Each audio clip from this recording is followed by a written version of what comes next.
and welcome to tonight's bibliotherapy live session on Facebook and Instagram, which is devoted this evening to quiet literature. Many of you might be already asking what is quiet literature and what makes a novel quiet. You might notice that I'm doing this evening session by candlelight to get into the atmosphere of quietness, and I may be talking in hushed tones, and I hope that you've all joined me feeling ready for thinking about some lovely, quiet, calming literature. So quiet novels, I would suggest, are ones in which things happen slowly and quietly, almost unnoticeably. They often are very domestic, but they might also relate to nature and have a lot of passages about nature. Quiet novels may have long descriptive passages which can put some people off. By the way, people on Instagram, I know there's the option to join the video, but I'm not going to welcome people into the video, much though I'd love to, because then the people on Facebook won't be able to join in and see what's happening. And also, I don't fully understand the technology, so we'll just keep it to me talking this evening. But I would love any of your comments, and I would very much like to know what you think about quiet literature and whether you have any particular personal favourite novels, short stories, or poems which are favourite quiet pieces of literature. The other question, apart from what quiet literature is also why do we actually like quiet literature?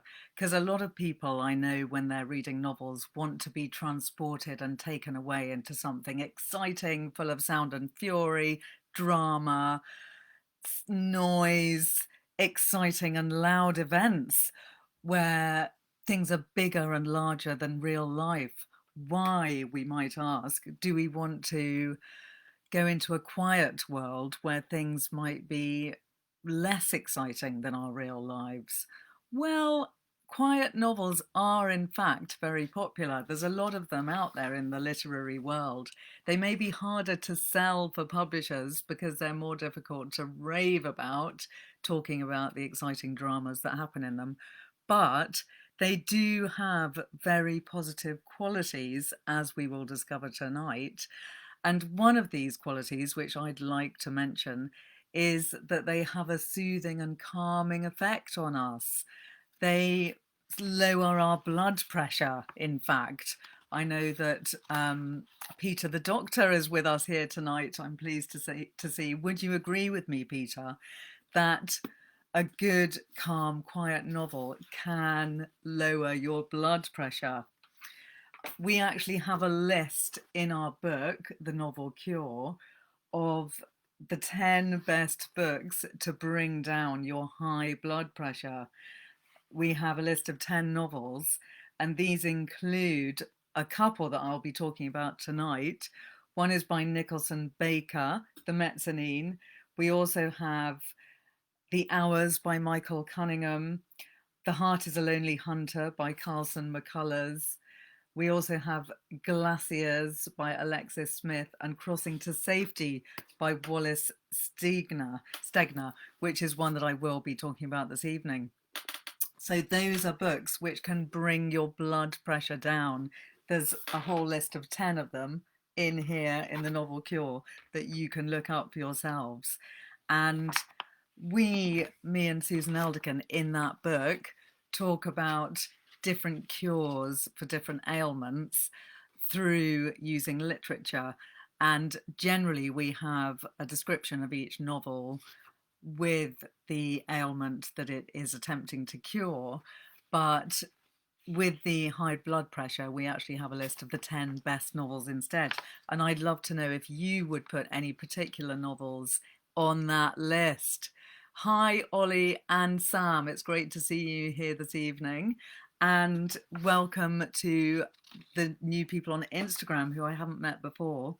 And by the way, just so that you know, I am recording this to put it onto my new YouTube channel. So you can also catch up with it there and with any other of my sessions that you might have missed. Now, one of the first novels that I'd like to talk about this evening, which I would describe and categorize as a quiet book and a quiet novel, is a very difficult title to say without it sounding slightly dubious. It's a book by Kent Haruf, and it's called Our Souls at Night. That's Our Souls at Night. It's by Kent Haruf, and he wrote it in 2015, and it's the last book that he wrote before he died. It's a love story. It's very beautiful, and it's about older people. And one of the things that I thought about when cogitating over the idea of quiet novels is they often seem to be potentially about older people. But I would like to put that myth to rest, because there's a lot of quiet novels which are actually about young people too. However, this is one of the older people's novels in that it's about older people, but it's a really gorgeous book to read at any age yourself, because it is a love story about growing old with grace. It's about Addie Moore and Louis Waters, who have been neighbours for years and have barely spoken to each other. Now they live alone because both their spouses have passed on, and they have no family in their houses, and their quiet nights are very solitary. Then there's one radical evening when Addie, the lady, plays Louis, the man, a visit and asks if he might come and share her bed, which is actually pretty shocking considering that they've hardly spoken to each other for many years. However, we then witness a really beautiful and at times rather tragic turn of events and romance. It's very lovely. It's very slow moving. It is set over just a few weeks or months between these two older people. And it's extremely moving. It has been made into a film, but inevitably the novel is so much better. But I really recommend it to all of you as a wonderful, quiet novel. It's described as luminous by Ursula Le Guin.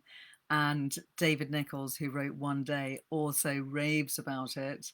And it really is a very romantic book. One of the quotes from it is Louis saying, "So life hasn't turned out right for either of us, not the way we expected, except it feels good now at this moment." So it's a book very much about living in the moment, as is true of many of these wonderful, quiet novels that I'm going to talk about with you this evening. All of these novels, in different ways, discuss the advantages and joys of living in the moment, and their pondering over those moments can be what make them such gentle, slow, and calming books. Another book, which is a beautiful, calm, lovely, quiet novel and a love story, is Waiting by Ha Jin, which was written in 1999, which is another beautiful love story in which a man and a woman wait for each other for 18 years. It's actually the story of a marriage which is deeply unhappy and unsatisfying between a doctor, Lin Kong, who marries Shuyu, a village woman, and they never appreciate themselves. And the doctor all too soon falls in love with another woman called Mana Wu, a nurse at his hospital. And he then attempts for the next 18 years to leave his wife and get together with Mana. However, because of the restrictions on divorce in China at that time, he is compelled to keep waiting, even though his wife agrees to divorce him. Something keeps going wrong every time they're just about to divorce. There's a tiny moment of doom, so that they have to keep on waiting. And finally, after 18 years, the Doctor is allowed to marry Mana, which he does because they've waited for 18 years. But the minute he gets together with her, he realizes that actually he's still not satisfied, and this wait was possibly completely fruitless and pointless, and he's still not a happy man. At that point, Mana gets pregnant, they have twins. She realizes she has a terrible illness. He realizes that he's going to be left alone to look after these children. And he has the revelation that his wife, who he married in the first place, is really the woman for him. And she miraculously has been waiting for him. So there's a lot more that happens in the book, but it is a tragic tale of waiting. It's very slow moving, it's very beautiful, and it is a very quiet novel which describes the daily events of the Doctor, his wife, and the nurse in their suspended lives as they're waiting for their real lives to begin. And it's a very interesting and thought-provoking book that makes you ponder the way that we can all spend our lives waiting for the right moment to do something. And that leads me on to another fantastic quiet novel, which many of you may be familiar with, The Remains of the Day by Kazuo Ishiguro, which was written in 1989. And this is a wondrous, sad, and occasionally slightly depressing novel, it has to be said, about an old man looking back on his life and thinking about what he hasn't done. So we actually have it in the novel Cure as a cure for procrastination, because in The Remains of the Day, the hero spends his whole time procrastinating, waiting for the right moment to make a move towards the woman that he loves.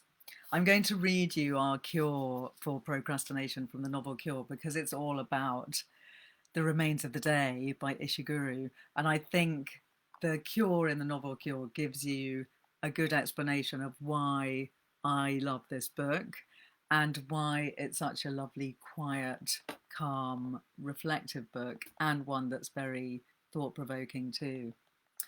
So this is a cure for procrastination, The Remains of the Day. Why do today what can be left undone until tomorrow? Because every day that you leave a task undone, it grows bigger, and the motivation for doing it gets smaller. Procrastination, or the art of avoidance, has nothing whatsoever to do with laziness or even busyness. Its causes are emotional. Quite simply, and one could argue quite sensibly, the procrastinator avoids those tasks which, consciously or subconsciously, he or she associates with uncomfortable emotions, such as boredom, anxiety, or fear of failure. The problem with allowing an uncomfortable emotion to stand in your way is that once avoided, tasks that were probably quite achievable to begin with grow larger both in our imaginations and often in actuality, until they loom over us in such an oppressive way that they become worth procrastinating about. And while we're busy procrastinating and avoiding those uncomfortable emotions, untold opportunities for happiness and success, whole lives, in fact, pass by, very like in the novel I was just describing, Waiting by Ha Jin. It is this sense of a life half lived and the intense regret that follows that we should be trying to avoid, not a few unpleasant emotions that will, in any case, quickly pass. What procrastinators need, therefore, is a lesson on the catastrophic consequences of running away whenever an unpleasant emotion threatens to ruffle our ponds. And who better to provide us with that than the very English, buttoned-up butler of Darlington Hall in Kazuo Ishiguro's The Remains of the Day. Mr. Stevens is an arch avoider of emotions, all emotions, As such, he has the perfect job, because he believes that what separates a great butler from a merely competent butler is the ability to repress one's real self and inhabit a purely professional front at all times. Holding up as an example the butler who failed to panic on discovering a tiger under the dining table. His repression thus justified and protected, he spends his life focusing only on being the best butler he can be, even when it is clear that his boss, Lord Darlington, is a Nazi sympathiser, and even when his own father is dying. So it is that when his father wants to say his final goodbye, all Mr. Stevens can think of is hurrying back upstairs to serve the port. And when Miss Kenton, the housekeeper, tries to show her interest in him, he rebuffs her with coolness and distance from behind the fortress of his butler self. It takes him 20 years to realise what he has missed by failing to act on those turning points in his relationship to Miss Kenton as they presented themselves. Those precious moments in which, had he been brave enough to make himself vulnerable, he might have let down a drawbridge into his fortress and had allowed himself to feel his feelings. He has lost the chance of a happy married life for both of them. Instead, he has lived as if he had before him a never-ending number of days, months, years in which to sort out the vagaries of his relationship with Miss Kenton. Now, of course, it is too late. He is left with the poor scraps of what remains of his day. Even someone with a lip as stiff as Mr. Stevens has a heart that can break when he realises this.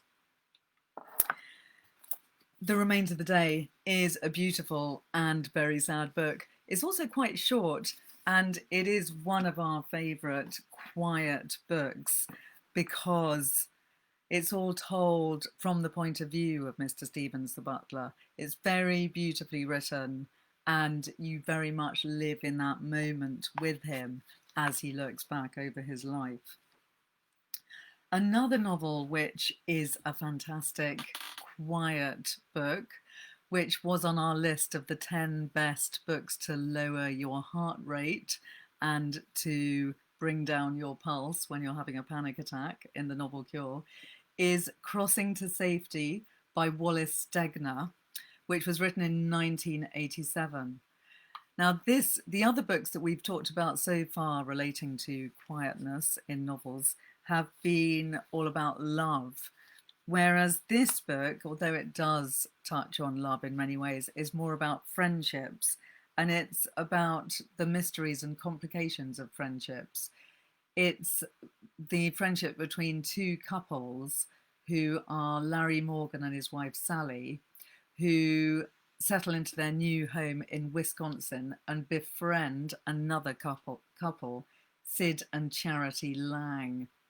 And the novel unfolds over 30 years. It's told from various different viewpoints, from different times during their lives, looking back 30 years ago when we know that one of the four friends is dying of cancer. And we slowly see the very complex toing and froing between the two couples, and how one of them is very passive aggressive, one of them is very controlling, one of them is very ambitious. And it's very interesting in terms of the slow unfolding of friendships over the years. And this is one of the things that I love about quiet books. They are books in which we see slow developments, just as we do in real life, without the bangs and dramas and storms and thunder and lightning that we get in perhaps less realistic books. You could say that quiet novels might be more realistic than loud novels. And I'd love to know what you think about that. Is that true? Do quiet novels reflect our real lives? Just having a sip of green tea, because a lot of quiet novels seem to be set in Japan and China. Tell me if you disagree with that. So, Crossing to Safety. I'm going to read you just a little quote from it to give you a sense of the beauty of the writing. Wallace Stegner is someone who's much lauded for his wonderful writing, and he is someone that once you start reading, you really want to carry on, and you wish that he'd written far more novels than he did. The air is as familiar as the room. Standard summer cottage taint of mice, plus a faint, not unpleasant remembrance of skunks under the house, but around and through those a keenness as of 7,000 feet. Illusion, of course. What smells like altitude is latitude. Canada is only a dozen miles north, and the ice sheet that left its tracks all over the region has not gone for good, but only withdrawn. Something in the air, even in August, says it will be back. In fact, if you could forget mortality, and that used to be easier here than in most places, you could really believe that time is circular and not linear and progressive as our culture is bent on proving. Seen in geological perspective, we are fossils in the making, to be buried and eventually exposed again for the puzzlement of creatures of later eras. I find that a strangely comforting and calming thought. I don't know about you. Seen in either geological or biological terms, we don't warrant attention as individuals. One of us doesn't differ that much from another. Each generation repeats its parents. The works we build to outlast us are not much more enduring than anthills, and much less so than coral reefs. Here, everything returns upon itself, repeats and renews itself, and present can hardly be told from past. That's a lovely little passage which makes me really feel quite comforted by the idea of being a fossil one day. Some people might find that depressing, but I rather love that. Just another little bit to give you a sense of the feeling of friendship and an era of these two couples' lives. We didn't come back to Battle Pond this time for pleasure. We came out of affection and family solidarity as adopted members of the clan, and because we were asked for and expected. But I can't feel sombre now any more than I could when I awoke in the shabby old guest cottage. Quite the reverse. I wonder if I have ever felt more alive, more competent in my mind, and more at ease with myself and my world than I feel for a few minutes on the shoulder of that known hill, while I watch the sun climb powerfully and confidently and see below me the unchanged village, the lake like a pool of mercury, the varying greens of hayfields and meadows and sugarbush and black spruce woods, all of it lifting and warming as the stretched shadows shorten. There it was, there it is, the place where during the best time of our lives, friendship had its home and happiness its headquarters. That's a really fantastic image, the idea that that's where happiness had its headquarters. It gives us a very strong sense of the friendship that these two couples shared and how they're looking back on a time of great contentment. It is a beautiful book. Wallace Stegner, I fully recommend to you. Definitely one of the top quiet novel writers that I've ever read. Before I move on to the next quiet novel, I just wanted to interject myself. I wonder if any of you know of quiet novels from earlier eras. I couldn't really think of any. There's Middlemarch, that's kind of a quiet novel, but it actually does have quite a lot of drama and noise in it too. There are the Jane Austen novels, which are not so ancient anyway, and they are quite quiet, but they also have passion, romance, and lots of dialogue. Are there any quiet novels from the 18th century? If there's any academics out there, I would love you to tell me, what are the earliest quiet novels that you know of? And one of the best quiet novels of recent times, which I must mention, and we can't have a session on quiet novels without talking about, is Marilynne Robinson's Home, and also Gilead and Housekeeping. as well as her other later novels, Jack and Lila. So Marilynne Robinson, she is one of the most lauded and fabulous novelists of our time.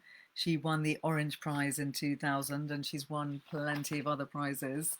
Her novels are greeted with enormous joy whenever they come out, even though they are some of the most quiet, beautiful, thoughtful, and gentle books that I've ever read.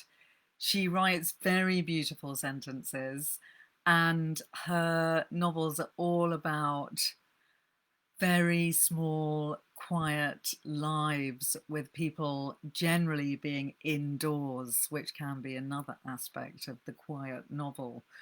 And Home, which is the one that I would like to focus on this evening, is all about a girl called Gloria, who comes home to look after her dying father, who is also the one of the characters in the companion novel Gilead.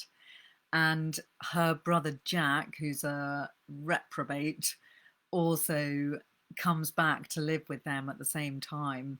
And the novel is all about the interaction between Gloria, her brother Jack, and her father.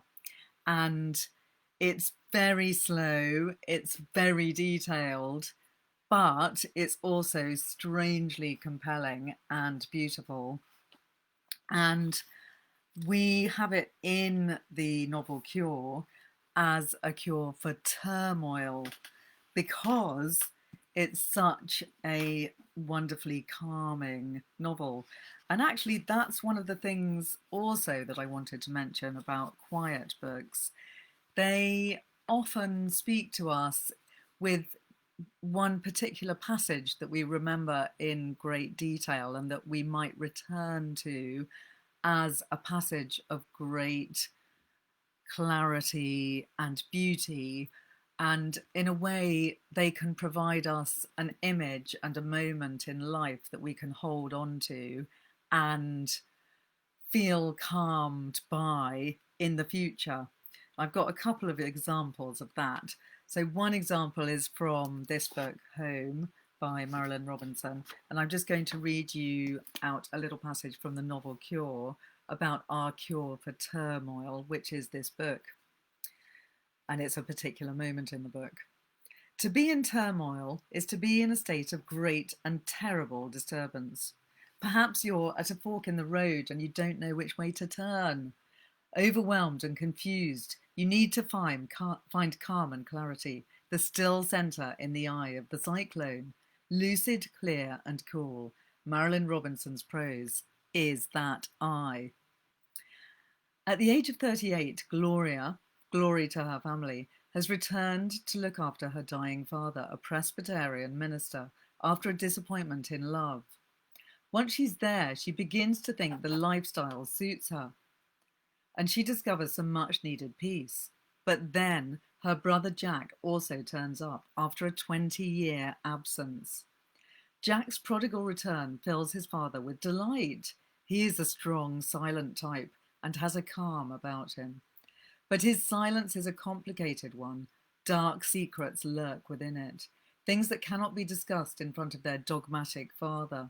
And Glory becomes increasingly troubled by what may or may not come out.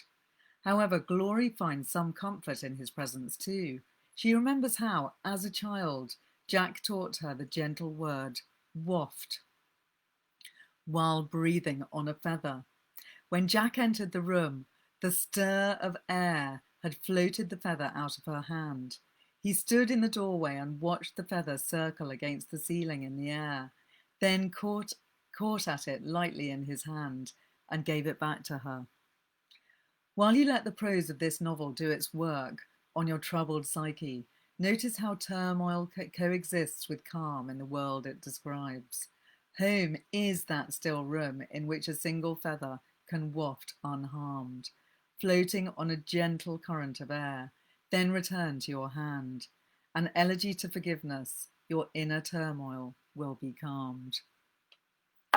So Home is a novel that is full of such beautiful moments, but that's a moment that really lingers with me. And I wanted to mention that also to ponder the idea that there are, in many novels, one particular moment which might linger with you forever, and come back to you in moments of stress and difficulty as something to hold on to and calm you down. This is another novel which has one of those moments in it, and it is also a very quiet novel in general. It's also very short. It's called A Happy Man by Hans-Jörg Schurtenleib, which I hope I'm not pronouncing terribly. It is a novel about a man who is a happy man, and that's something which many people might say is a difficult thing to write about.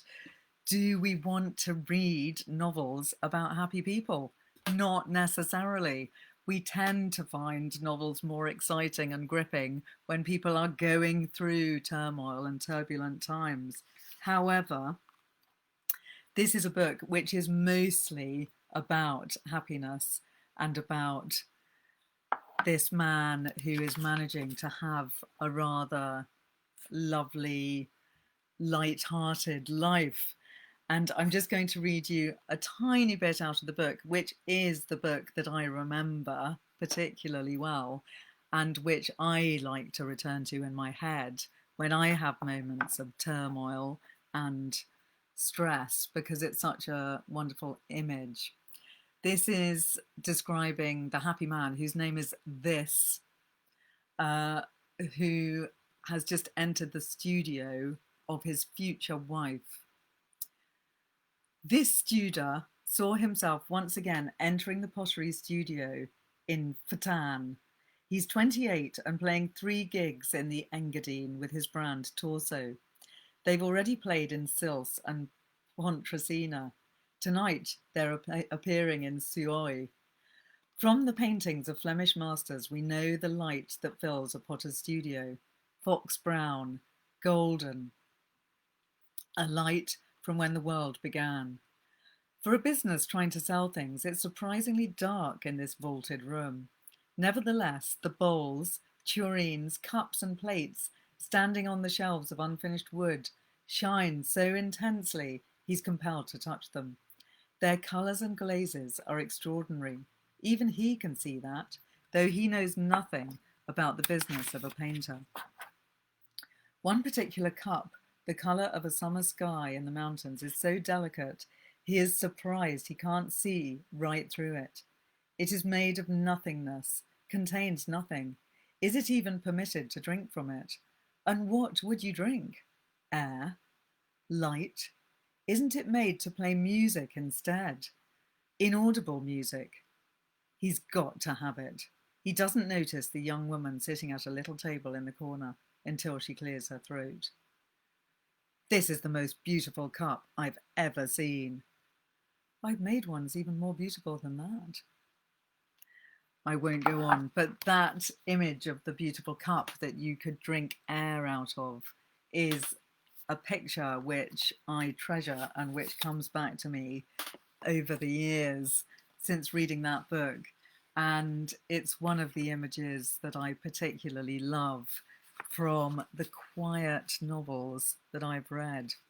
Do any of you have particular images or particular novels that you associate with calm and quiet, I wonder, and with bringing you to a calm, quiet place?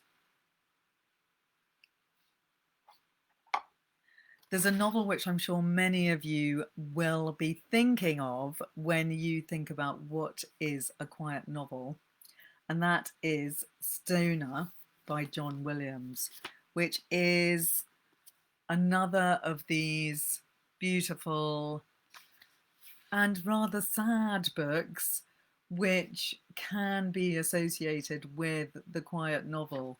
It's a book in which nothing very dramatic happens, but it completely invades your consciousness and gets into your soul.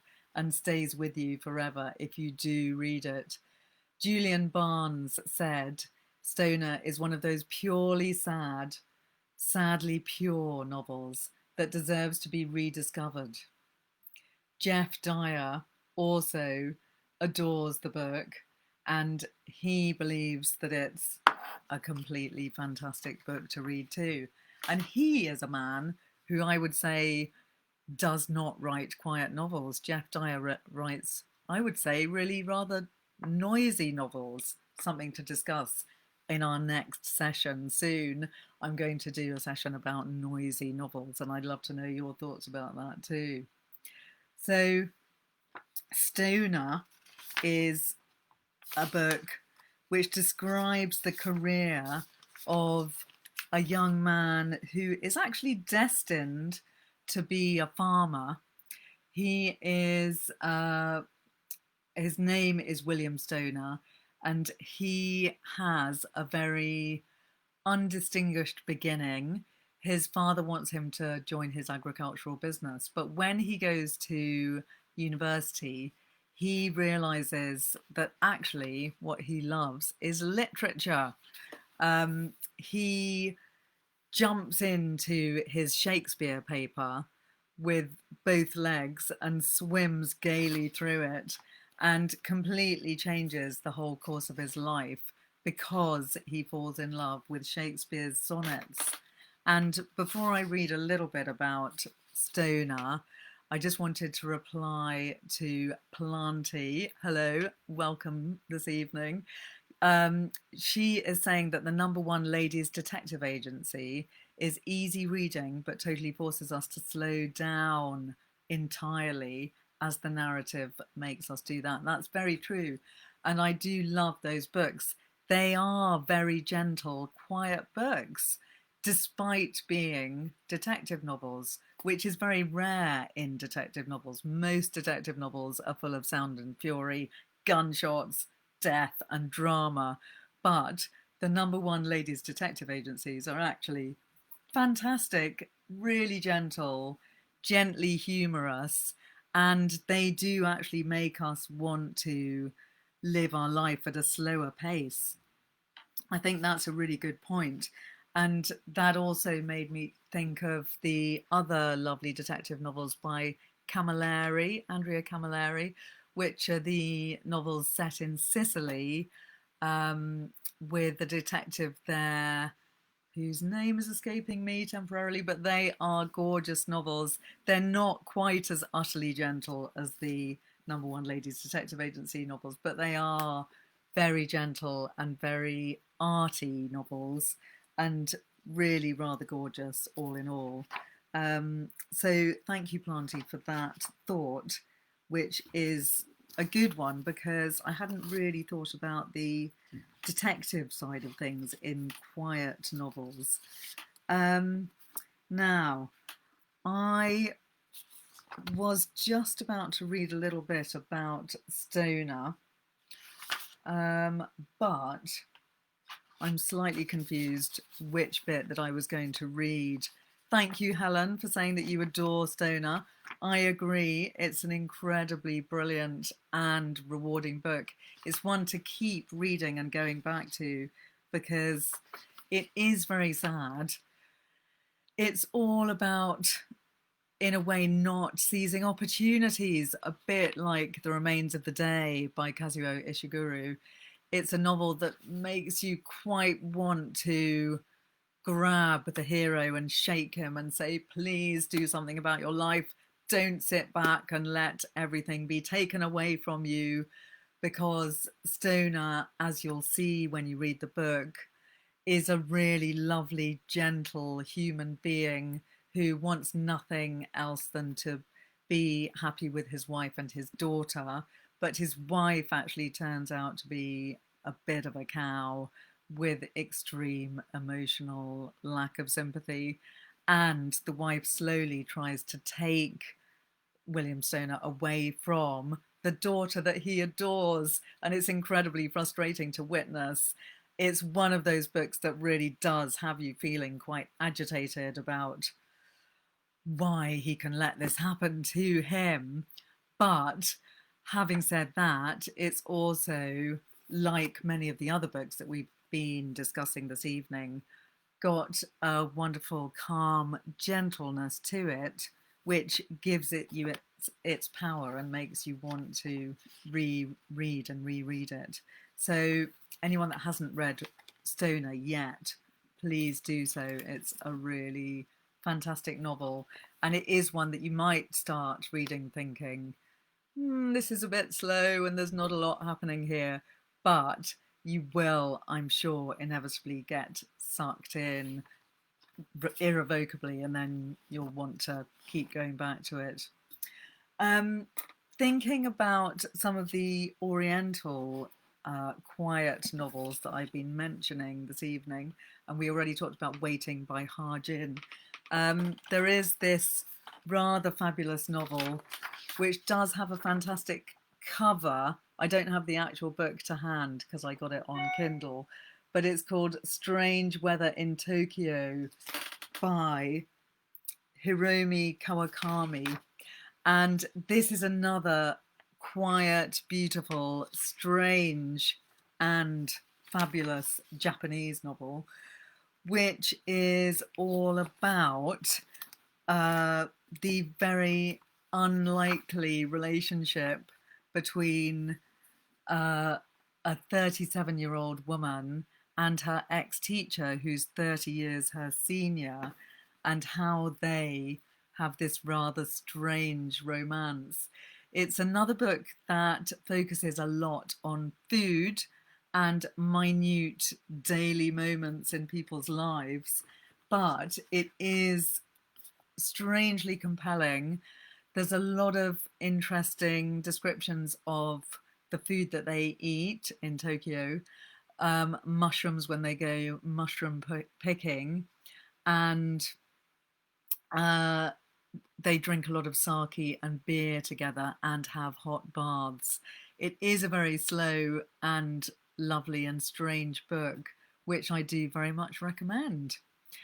I'd also love to mention, before our finale that I'll be coming to shortly, Nicholson Baker, who is one of my favourite quiet writers, who writes a lot of books about moments that he stretches from maybe 1 minute to 3 hours, and a novel might describe a moment and go from the lighting of a match, as in this book, and keep talking about that moment of lighting the match for the next 50 pages, which to some people will sound incredibly boring, I admit, but to many people, and he does have a lot of fans, it's absolutely compelling.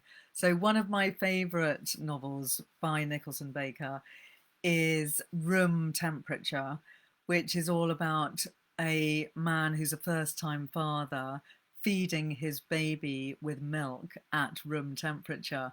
And he's just sitting pondering what life is all about while he's feeding his baby. And that whole book is a meditation on feeding a baby and milk and what it is to be a father, what it is to be human. And it's incredibly beautiful and really inspiring.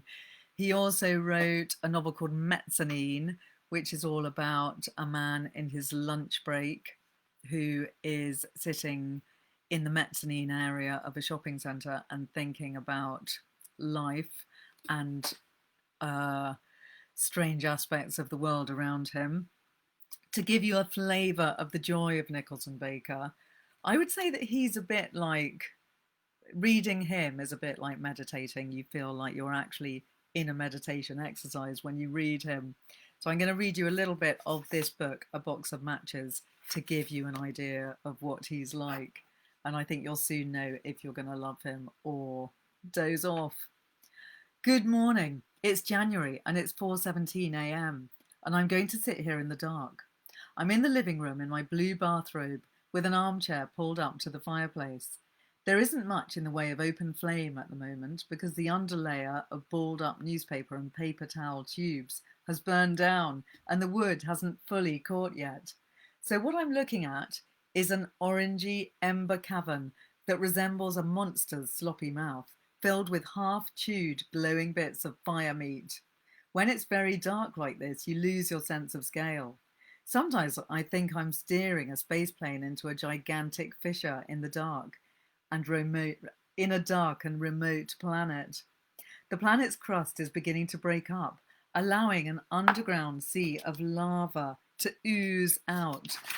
Continents are tipping and foundering like melting icebergs, and I must fly in on my highly maneuverable rocket and save the colonists who are trapped there.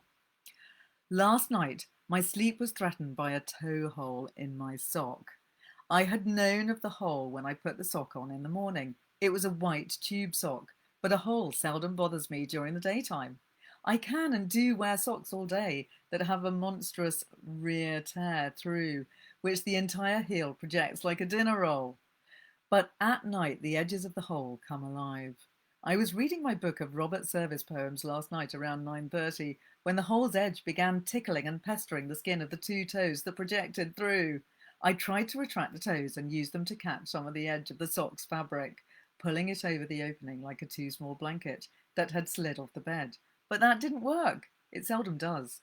I knew that later on, after midnight, I would wake up and feel the coolness of the sheet on those two exposed toes, which would trouble me, even though that same coolness wouldn't trouble me if the entire foot was exposed. I would become wakeful as a result of the toe hole, and I didn't want that because I was starting a new regime of getting up at 4 in the morning. There's a lot more about that sock and about the toe hole, but the lovely thing about this book is each chapter represents a match. So each chapter tells the story of the time that the match is lit, and as the match then burns down, it's all the thoughts that the writer is having. So if you do fancy a bit of meditative kind of writing, which is often very funny, I would highly recommend Nicholton Baker. Now, moving on to my final novel of the night, which this is the one that actually gave me the idea for thinking about quiet literature. And this is much thanks to Red Lion Books. That's Joe at Red Lion Books who sent this to me.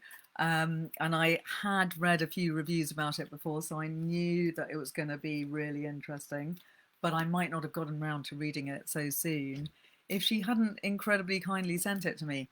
So this book, Leonard and Hungry Paul, is a really gorgeous, quiet book which knocks on the head many of the rules that I was suggesting might be true of quiet books, because it's not about old people. It's not really a love story, and it's not melancholy.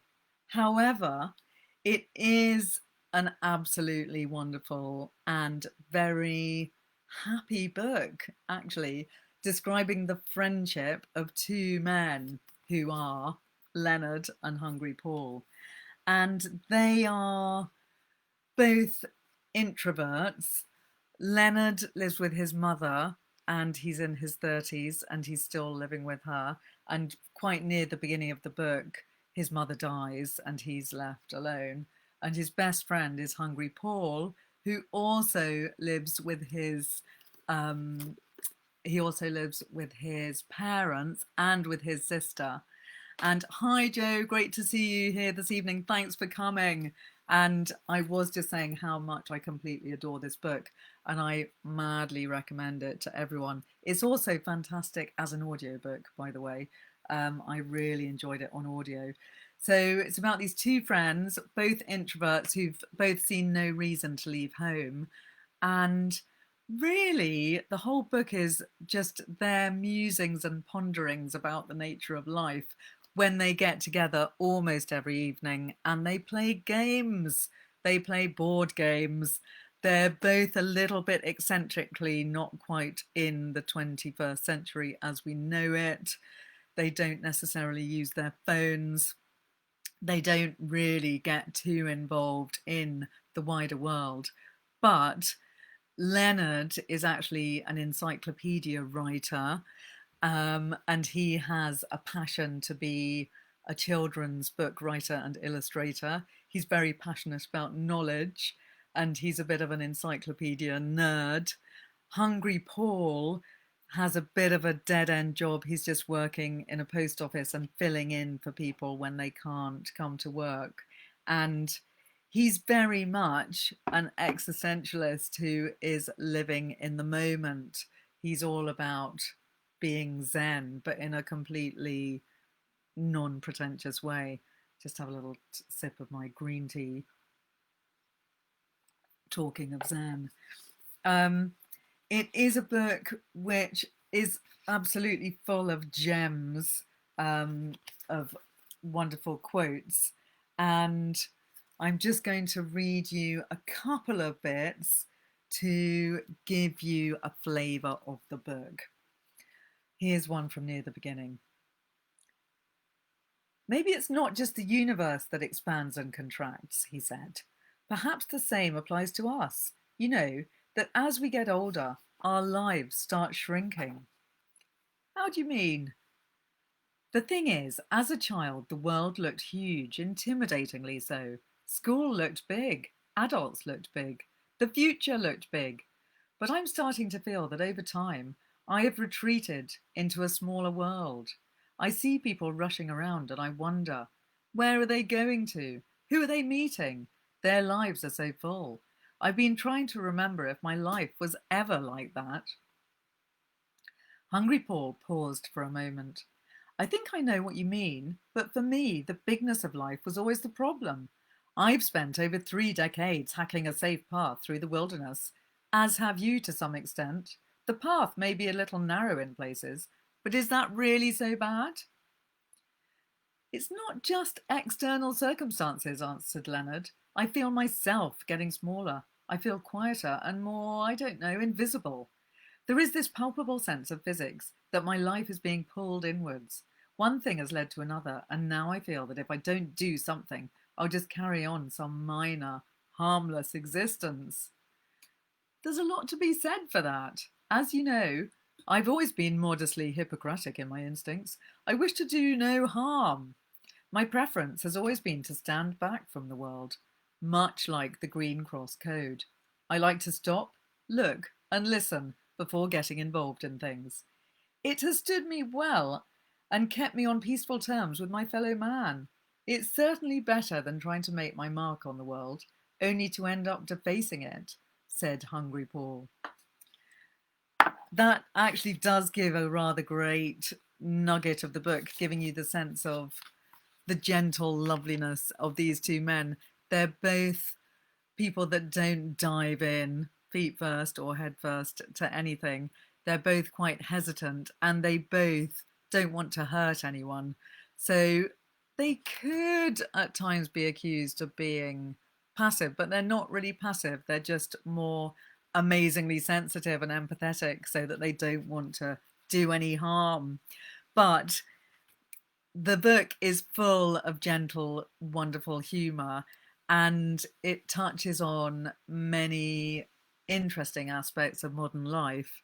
And one of the things that I loved most about it is towards the end, they become involved, or at least Hungry Paul does, with the miming community. And I won't tell you quite how, but it's just the perfect metaphor for the things that they like to think about, i.e., silence, calm, introverted behavior, and the miming community embrace Hungry Paul, and he manages to do great things within this miming community, which is a world which I hadn't really thought about very much, I have to admit. And ideas about silence and quietness are very much key to this book.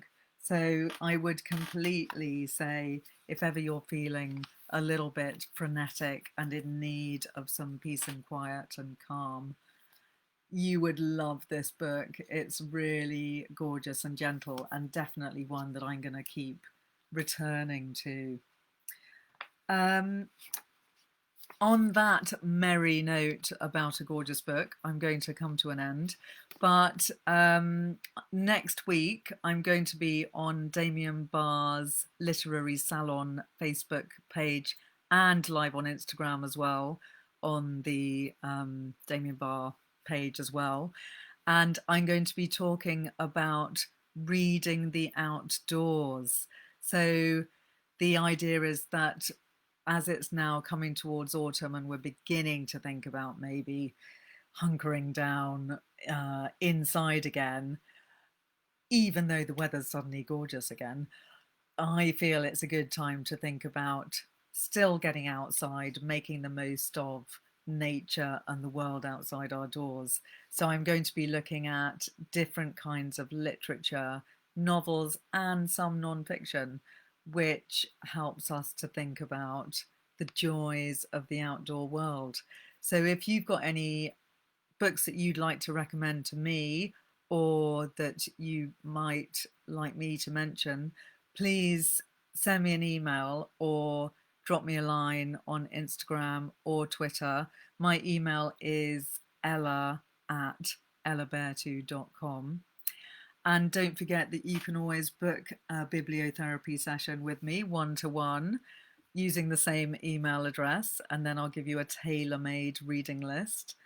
And finally, have a fantastic evening. And if you've missed any of my previous discussions and bibliotherapy sessions, have a look at my new YouTube channel, where all the videos are now nestling, waiting to be seen. Thanks a lot for coming, and have a great night. See you soon.